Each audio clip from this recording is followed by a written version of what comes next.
Retour en direct dans l'Access de Sport 365 avec David et Yellow. Nous sommes ravis d'accueillir des patrons aventurieux, aventuriers, aventureux, amoureux de la mer, de la montagne. Tous ces univers qu'on ne voit pas assez, nous, petits Parisiens, au moins forcés par le travail. Sont présents ici Éric Loiseau, navigateur, alpiniste, aventurieux, skipper, champion du monde des multicoques en 86, recordman de l'Atlantique en solitaire en 82 et organisateur du trophée Mer-Montagne. Salut. Bonjour. À côté de toi, Yves Le Blévec, 50 ans, skipper, j'y arrive pas, navigateur professionnel, vainqueur de la Jacques Vabre 2011, un vieux de la vieille dans le bon sens du terme.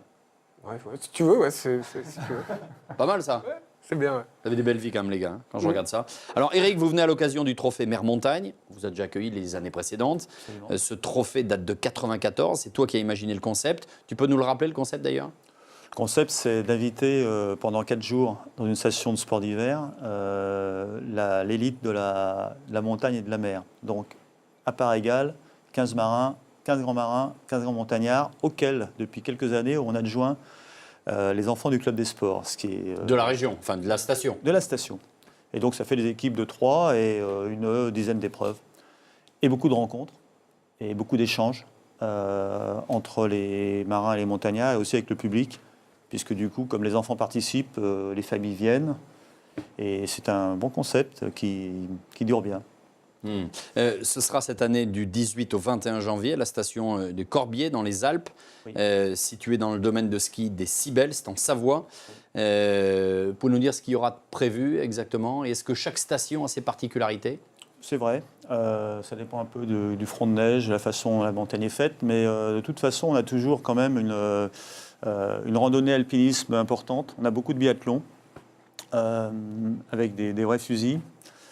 On a de toute façon des courses de montée en dur, en peau de phoque, des montées sèches, parce qu'on a des champions de ski alpinisme, donc du coup ils sont contents de participer à ça. Beaucoup de ski alpin. Alors pour les gamins, on a effectivement des courses, des slaloms géants, des slaloms spéciales, parce que c'est leur spécialité. Donc du coup, très souvent d'ailleurs, c'est assez étrange. Ils sont très, très proches des autres champions comme Luc Alphand ou François Gabard qu'on a vu tout à l'heure. François Gabard étant un marin, à la limite. Évidemment. Voilà. Par contre, c'est très J'ai étonnant. Vu quand même des bateaux sur la neige. Oui, alors on a aussi une course d'optimistes sur neige. Qui est plutôt très sympathique. Et c'est une belle épreuve, ça plaît beaucoup à tout le monde. Ah, j'imagine. Surtout aux enfants. C'est juste couillon à souhait comme on aime bien. Si vous l'avez, ah bah là voilà, tiens. Là, voilà, c'est ça. Ah. Ça doit être pas mal. David. Je vois bien Alex là-dedans. Ah oui, c'est pas mal. Skipper là-dessus. Non, mais je reviens justement sur ce concept mer-montagne. A priori, mer-montagne, deux univers complètement antinomiques. Et pourtant, on s'aperçoit qu'il y a beaucoup de passerelles. Énormément, ouais, c'est ça qui est passionnant. Moi, à chaque fois, c'est un grand plaisir parce que nous, on connaît bien le monde de la mer, on ne connaît pas le monde de la montagne, nous, marins.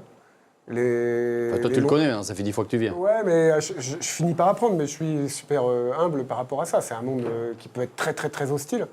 Et justement, c'est pas mal aussi en termes d'hostilité. Bah, il me semble. Alors, tu vois, dans les histoires de marins et de montagnards, en fait, on se traite mutuellement de fous. C'est-à-dire quand Toi, tu penses que les skieurs sont plus fous que toi, le voileux? Les skieurs, les gens qui font de la montagne et tout, quand ils nous racontent leurs trucs, mais c'est des trucs...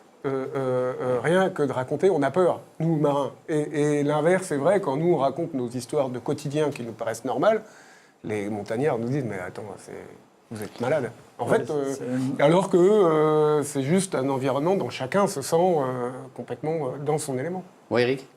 Non, c'est marrant parce que moi qui ai fait les deux, j'ai commencé par la mer et je suis actuellement plutôt en montagne, je trouve vraiment, et je ne suis qu'un marin quelque part, donc je trouve vraiment que la montagne est beaucoup plus dangereuse et beaucoup plus dure que la mer.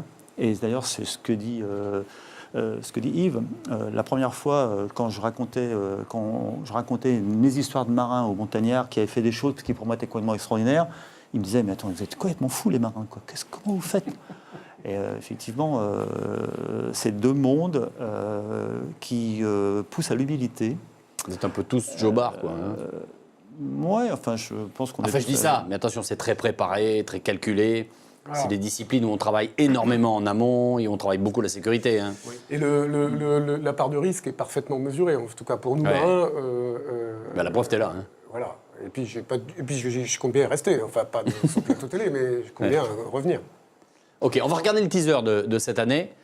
pour se rendre compte un peu de quoi il va s'agir et ce à quoi on peut s'attendre pour ce trophée Mer Montagne qui aura donc lieu du 18 au 21 janvier à la station du Corbier. C'est toi qui vas pouvoir commenter d'ailleurs, Eric. Donc là, effectivement, on voit sur les images, bon, on voyait les enfants du club des sports. Et là, il y a beaucoup d'épreuves variées. On voit bien que ce sont des rencontres plutôt sympathiques. Là, c'est Luc Alphand, toujours très très brillant au Trophée Mer Montagne et qui adore l'ambiance Qui sera là du trophée. Au moins une partie.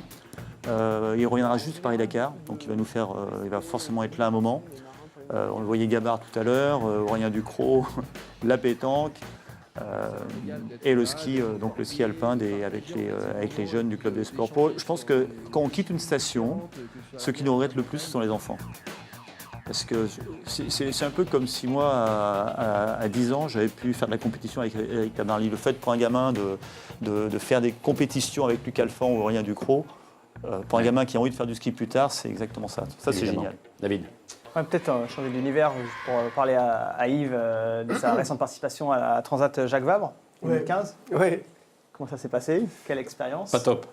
Pas top, ouais, ça peut pas marcher à tous les coups. Avec Actual, on a un bateau qui était tout récent, enfin, dont on a pris... On rappelle que tu l'as gagné en 2011. Hein. Oui, absolument. Donc le concept est connu. Et là, on est parti. Il y avait des conditions dures les premiers jours, donc on a été plutôt tranquille parce qu'on découvrait le bateau avec Jean-Baptiste, mon équipier. Et au moment où ça devenait plus tranquille, au moment où on était dans les conditions qu'allait devenir l'Alizé, qui sont des conditions beaucoup plus faciles, là, il y a eu une grosse casse matérielle qui fait que le mât ne tenait plus, tenait très penché et plus sur grand-chose. Dû à quoi d'ailleurs? C'est une rupture de vérin, enfin une rupture mécanique, hein, un truc que vous ne pouviez pas anticiper, qui a cassé aussi brutalement que soudainement. Et c'est vraiment la grosse casse matérielle, assez imprévisible. Et donc on a réussi à remettre le mât dans une position plus verticale. Et puis on a décidé de rentrer parce que même si le bateau pouvait continuer à naviguer, on n'était plus en course, quoi. On n'était plus en mode course. Et donc là, la Jacques Vabre s'est terminée, effectivement... de manière brutale. Ouais, de manière pas telle qu'on l'aurait souhaité, mais... Grosse déception? Non. Non, parce qu'en fait, nous, on est à bord, on est les premiers à voir ce qui se passe, et dès que le problème arrive, on trouve une solution, et tout de suite, on se projette sur la suite. Là, la suite, c'est la saison 2016, c'est The Transat, qui part en mai 2016, donc c'est demain. Donc là, tout de suite, ça y est, je suis déjà en mode de préparation pour The Transat en 2016. Sur Actual, donc le Actual ultime, donc je ne sais pas si on a des images là, mais qui a un grand trimaran de 30 mètres destiné à... Donc l'objectif à terme est de faire du tour du monde en course, en solitaire, le concept du Vendée Globe, mais sur des multicoques. On est actuellement 4, 5 armateurs et concurrents à organiser ça. La date et le lieu sont déjà posés. Ce sera en 2019 au départ et à l'arrivée à Brest en 2019, donc pour un tour du monde en solitaire sur des grands ultimes. La course du siècle. La course du siècle. 2019, il aura le temps de revenir tous les ans chez toi, dis donc. Ah oui, c'est sûr. Tu vois un peu le truc. Merci les gars, merci beaucoup d'être passés nous voir. On rappelle le trophée Mer Montagne du 18 au 21 janvier à la station du Corbier. On marque une petite pause et on va parler de freeride avec Sébastien Michaud. Vous le connaissez, c'est celui qu'on surnommait et qu'on surnomme encore Mister Backflip. Il est de retour, rien que pour vous, juste après ceci.